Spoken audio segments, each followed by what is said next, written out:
Le gouvernement d'Union nationale de transition fait de la mise en œuvre des actes du dialogue national inclusif et souverain des Nice un souci permanent. C'est dans cette optique qu'un comité ad hoc chargé de rédiger les textes permettant la mise en place du cadre national de concertation des partis politiques CNCP a vu le jour.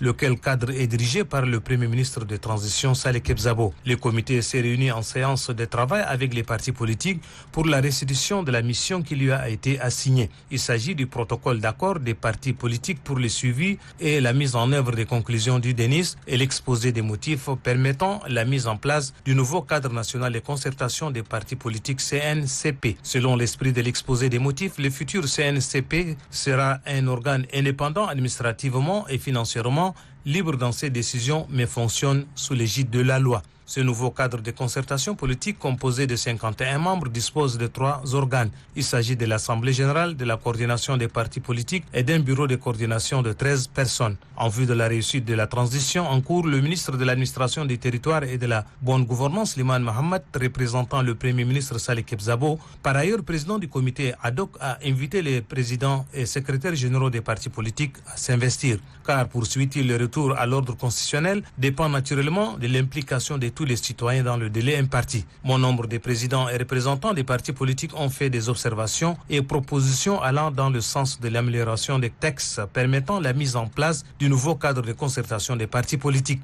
Le comité ad hoc, par l'entremise du représentant de son président, a pris en compte les différentes observations en vue de la mise en forme de ces textes. Félicitant l'assistance, le ministre de l'administration du territoire et de la bonne gouvernance a levé la séance dans le but de se retrouver le 7 mars prochain.